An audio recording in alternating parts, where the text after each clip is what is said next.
Di rumah ada beberapa rumah yang nggak ada tempat sampah, mereka langsung buang di belakang rumah.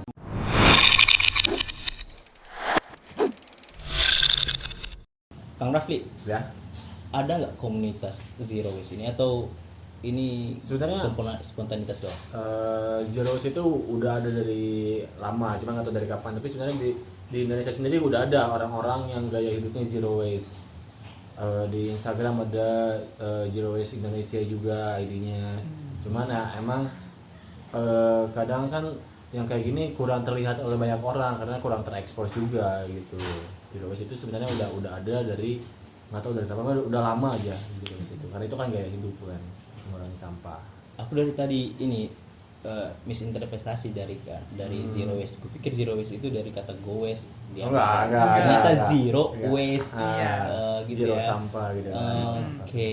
Ya, jadi kalau gaya hidup atau komunitas-komunitas zero waste itu ya di mana-mana ada di Ada. Indonesia, di Spanyol, di mana-mana Di ada. setiap negara Iya, setiap ada. negara ada komunitas atau orang yang sendiri hidup kayak gitu. Iya. Nah, kalau kita kan karena go waste jadi bikin itu zero waste go waste. Maksudnya kan perjalanan kami itu dari titik nol Jogja sampai titik nol Indonesia di Iya, Sabang. itu kan pas kan Jadi titik itu nol. dari titik nol ke titik nol, nol sampah gitu. Jadi zero waste. Zero waste. Wow. Mm-mm. Ini hal yang luar biasa.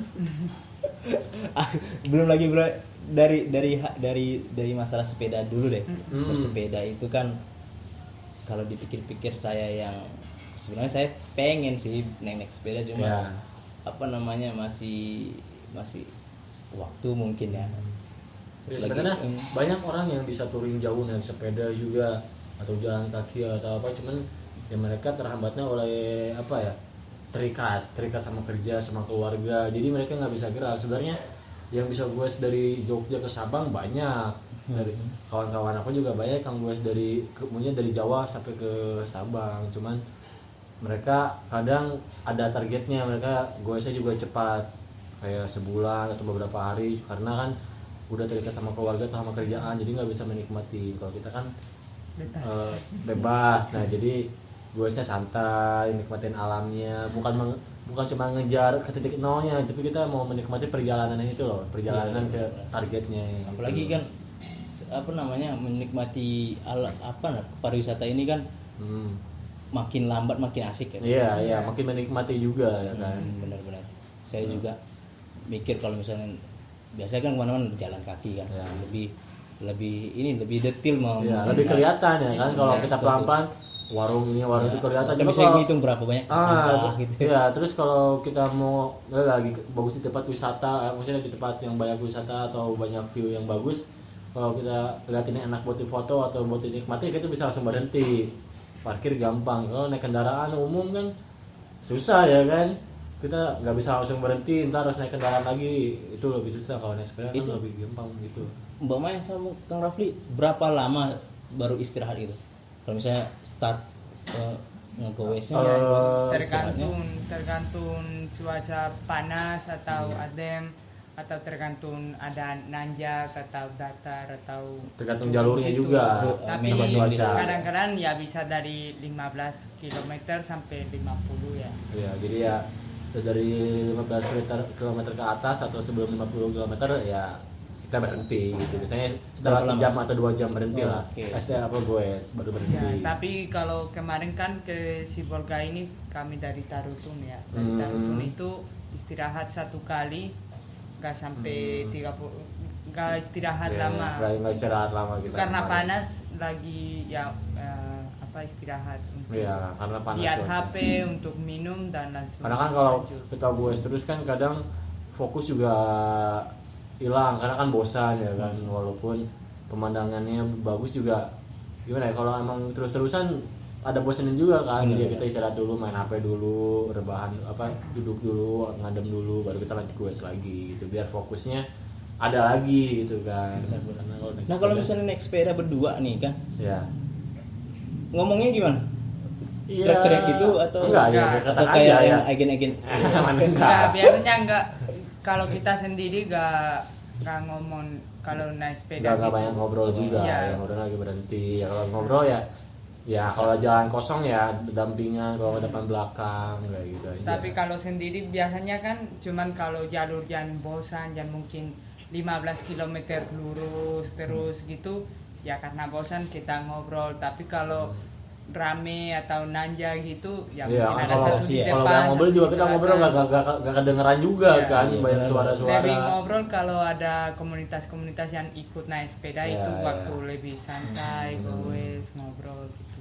Kita lebih ke Mbak Maya dulu. Iya. Aku dari tadi salut nih. Bahasa Indonesianya sudah nyaris sempurna. Sudah berapa lama? Sempurna. Sudah berapa lama Mbak Maya di Udah Indonesia? totalnya 1 tahun setengah.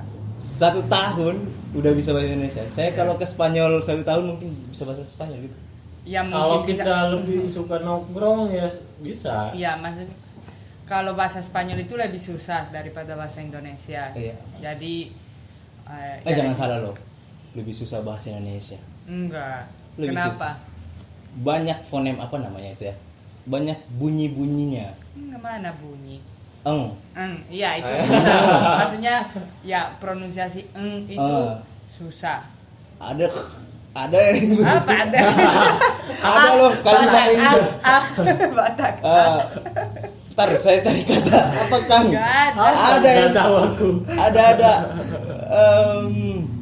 Iya tapi lebih susah pronunciation-nya memang. Enggak, pronunciasi apa kalau bahasa Indonesia sama bahasa Spanyol bacanya sama. Kalau KA K, Ya. kalau TA ta gitu. A I W O lah sama. Kalau grammar itu bahasa Spanyol lebih susah daripada bahasa Inggris. Oke, tapi Tadi- Mama Inggris bisa. Bisa, cuman sekarang ya nggak lancar. Kenapa begitu? Dia kalau Karena- ngomong sama orang Indonesia yang pakai bahasa Inggris, Iya, nggak dijawabnya bisa. pakai bahasa Indonesia. Karena dia kan udah susah-susah belajar Indonesia. Wah, padahal saya mau bikin konten untuk English Club. Ya. Aduh, terus 1 tahun otodidak gitu ya? Iya, sama kawan-kawan gitu. Nggak pernah kursus atau pakai buku nggak. Nah di Spanyol sendiri Mbak Maya memang apa namanya? Tadi ceritanya di Spanyol ada nggak zero waste itu sendiri? Mungkin lebih banyak ya di gerakan-gerakan seperti Ya, itu kalau Eropa. di Eropa itu kan banyak orang yang hidup zero waste. Kalau Jangan kan bukan pesepeda ya, gaya Iya. hidupnya sudah zero Iya, waste iya, ya. hidupnya Oke.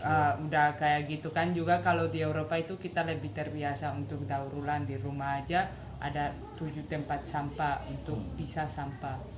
Jadi kalau di sini kan di rumah ada beberapa rumah yang nggak ada tempat sampah, mereka langsung buang di belakang rumah, atau ada yang cuma ada satu untuk organik, non organik, semua di satu tempat. Kalau di Spanyol di rumah kami ada 7 tempat, jadi Di Spanyol di mana sih? Jalan apa?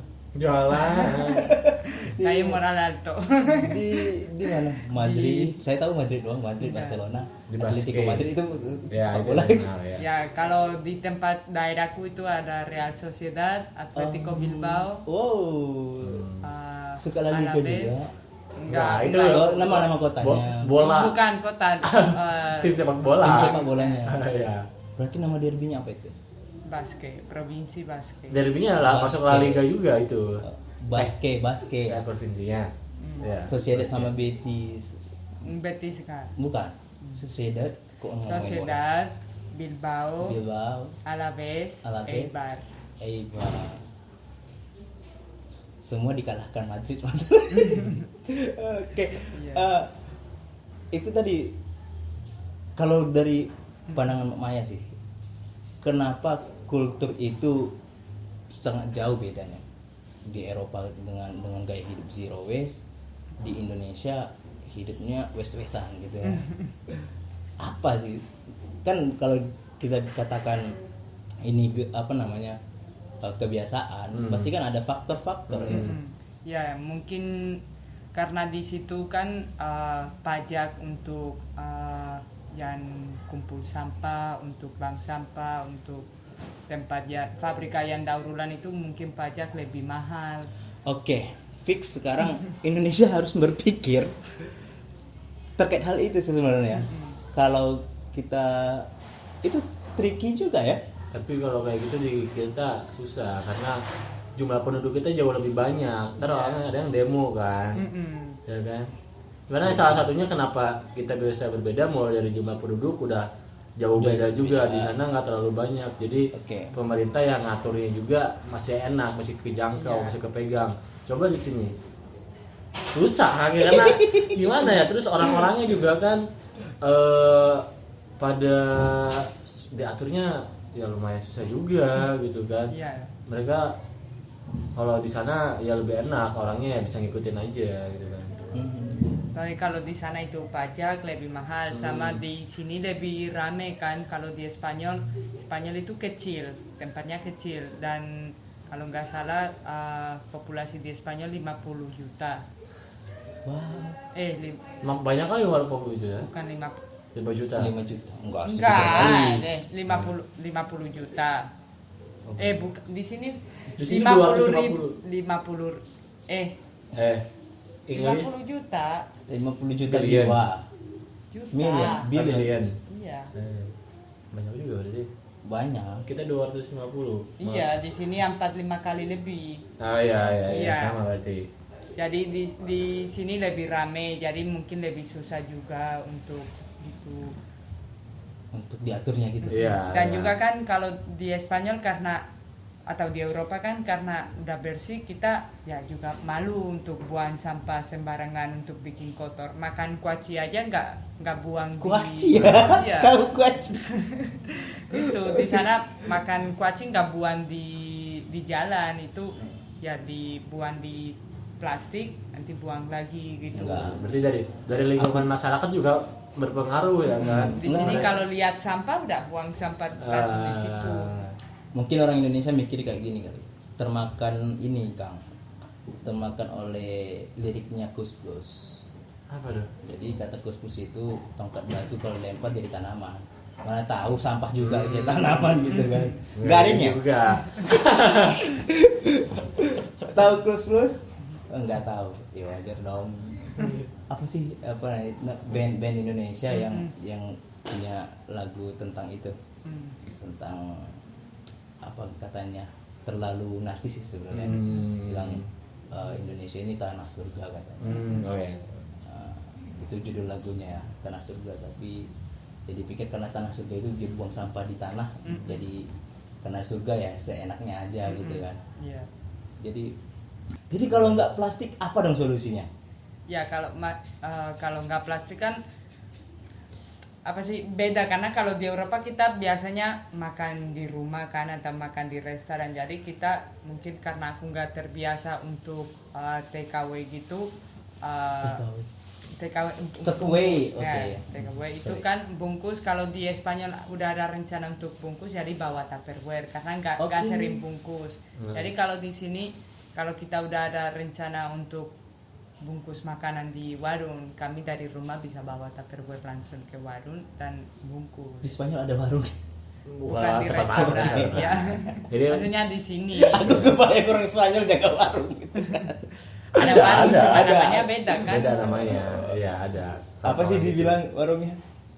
Ya kayak restoran aja gitu. Nggak warung-warung gua. Nggak, aku pas Mbak Maya bilang gitu aku kebayang ada orang Spanyol jaga warung ngambil kue-kue. Enggak tahu. Aku nggak pernah juga. Jadi kita bawa Tupperware atau bawa kantong kain gitu. Jadi pada intinya ya kalau bisa makan di tempat, kalau mau dibungkus kita bawa bungkusnya sendiri, jadi bisa mengurangi sampahnya juga gitu kan. Gitu. Tapi untuk solusi untuk kemasan memang nggak ada ya? Kalau kemasan yang banyak deh. Apa bang? Udah banyak kayak plastik yang dibuat dari ubi. sari ubi udah ada. Enggak, maksudnya packagingnya itu loh bungkusnya. Kalau di kita kan kertas nasi. Ada yang daun pisang diolah, ada press. Nah iya. Dia bisa bikin kayak kemasan. Cuma memang harganya kan ekonomi. Nah iya, sebenarnya banyak. Iya yang eco friendly banyak. Cuman harganya itu enggak friendly ya maksudnya. Tapi menurutku kan kita harusnya ya kalau nggak masak di rumah, kalau bisa makan di tempat di warung. Jadi itu makan langsung di piring. Tapi banyak warung juga yang dikasih makanan masih pakai kertas gitu. Jadi kalau udah tahu mereka pakai kertas ya minta tanpa kertas gitu. Nah kalau udah ada rencana untuk bungkus, jadi kita bawa Tupperware, itu solusinya. Cuman mungkin belum ada solusi kalau bungkus makanan dari rumah kayak Gojek atau kayak Iya, gitu benar. kan. Kalau GoFood, GrabFood gitu ya kita nggak bisa bawa Tupperware, jadi itu belum solusi. Tapi kalau kita yang ambil makanan sendiri ya bagus kalau bawa Tupperware sendiri gitu. Wow. Ini apa namanya? Jadi ya aku berharapnya orang-orang bisa lah kayak melakukan kayak gitu, apa kalau mau beli makanan dibungkus kayak gitu. Makan aku tempatnya. mulai besok deh. Ya. Ingat-ingat Kang Raffi sama Mbak Maya kan.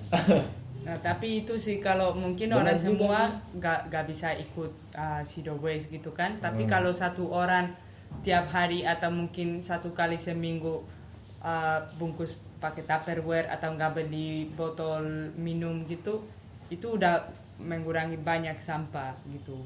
Kayak kami kan 5 bulan di jalan, berapa botol yang kita nggak beli, berapa bungkus yang kita nggak beli, itu mungkin udah 1 ton sampah mungkin Segitu kurang besar. dari botol, dari bungkus. Kayak kita minum air minum per hari ya bisa 4-5 liter lebih lah. Itu kalau kita beli air botol kemasan itu kan 3 botol ada.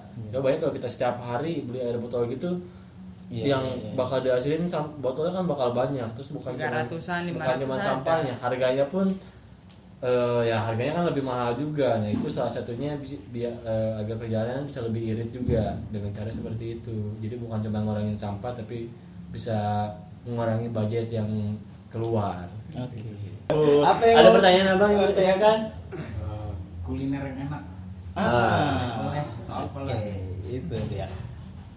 Mbak Maya kali ya. Iya. Orang-orang jauh dulu. Mbak Maya, makanan Indonesia terkenal makanannya enak. Enak. Tapi nggak tahu kalau misalnya di Eropa itu biasanya kan beda ini. Iya, Beda rasa, beda Beda rasa, lidahnya kan. iya. Yang paling enak makanan Indonesia. Paling enak Indomie enggak. enggak itu bukan, enggak itu. Kalau buat aku kan makanan yang enak mungkin masakan Padang gitu. Tapi belum pernah ke Padang, jadi ya jangan aku pernah coba di tempat lain. Karena dia sukanya yang berkari sama yang pedas. Oke. Nah, itu Iya. Padang kan khasnya kayak gitu Rendang. kan, berkari sama pedas Iya. ya kan, rendang Kayak atau waktu apa. aku tinggal di Jawa aku nggak suka makanan Indonesia karena di situ manis. Manis. Jadi baru di Sumatera aku suka. Iya. Jadi ya kalau makanan enak tergantung orangnya. Yang bilang kita enak belum tentu yang orang lain Iya. bilang enak kayak Yang gitu. kan. unik-unik yang pernah dimakan? Eh, Durian suka? Baik kita belum Belum pernah makan di perjalanan ini durian, tapi belum. Enggak selama di Indonesia? ya pernah, cuman bisa makan tapi bukan yang aku cari. Kayak biasanya orang kan musim durian mau. Tapi Kalau suka aku Mama. bisa makan tapi ya Ya. pengen makan buah lain. Kalau ada buah lain ya dia Iya. makan buah lain bukan Iya. durian. Padahal kalau di sini Mm-mm. durian itu wow gitu. Iya. Tapi kita juga kan kuliner apa aja dicoba karena Iya. selagi kita jalan kayak gini kan kita juga mau merasakan lah makanan-makanan yang khas di sini. Kalau nggak makanan orang lokal sini apa sih, jadi kita juga tahu yang biasa mereka makan, terus gaya hidup mereka kayak gimana yang kita lewati. Wah, banyak ini ya, banyak hal yang seru, asik. Nano semua campur-campur apanya. Pasti semua ya karena ketemu banyak orang pasti beda-beda kan. Iya, benar, tapi saya secara pribadi beruntung bisa jumpa sama Kang Raffi sama Mbak Maya. Apa namanya? Banyak hal yang akhirnya saya sadari. Ya bagus lah. Iya kan? Apa namanya? Istilahnya ternyata bukan hanya sekedar olahraga biasa, tapi ada juga gaya hidup di sana, ada juga pesan-pesan moral yang sejatinya harus kita tiru lah dari apa yang dilalui oleh Kang Raffi sama Mbak Maya. Terakhir mungkin sebelum kita closing, Kang Rafli, apa yang ingin disampaikan kepada teman-teman? kalau aku kan ini kan kita lagi berkampanye tentang zero waste, mengurangi sampah. Jadi sebenarnya kita kan ketemu banyak orang, pinginnya ya orang-orang yang kita temuin ya sadar juga. Tapi bukan cuma sadar, kita pinginnya mereka melakukan aksinya juga, yang mengurangi sampah atau memilah sampah. Terus yang penting tanggung jawab buat sampahnya masing-masing. Terus ya makin banyak orang yang tahu juga lah tentang apa itu zero waste. Jadi mereka bisa mengimplementasikan di kehidupan mereka masing-masing kayak gitu sih. Oke, Bang Maya. Ya itu sama aja. Enggak, Semoga juga kan nanti tadi abang bilang mau mungkin mulai zero waste atau coba gitu. Jadi ya kalau aku untuk orang yang dengar sama abang, kalau bisa gitu bawa tumbler, Tupperware gitu. Jadi ya mulai dikit zero waste. Kalau mungkin tiap hari susah atau selalu gitu, tapi kalau 1 kali seminggu atau ketika kami olahraga mau go green gitu, ya coba aja gitu. At least bisa mengurangi walaupun Iya. kita belum bisa menyetopnya gitu kan. Kayak gitu sih. Makasih Kang Rafli, Mbak Maya udah hadir di ini bakal tayang di channel kita Iya. Tuturunduk. Nanti bakalan Oke. bakal kita ceritakan lagi deh ke orang-orang tentang perjalanan kalian yang luar biasa ini. Semoga masih makin banyak orang yang terinspirasi dan mengikuti juga kan. Amin. Ya mungkin sanak Tuturunduk kita sampai di sini dulu karena sebenarnya masih banyak hal yang ingin kita ceritain, tapi nanti kita sambung lagi. Dadah. Bye. Thank you.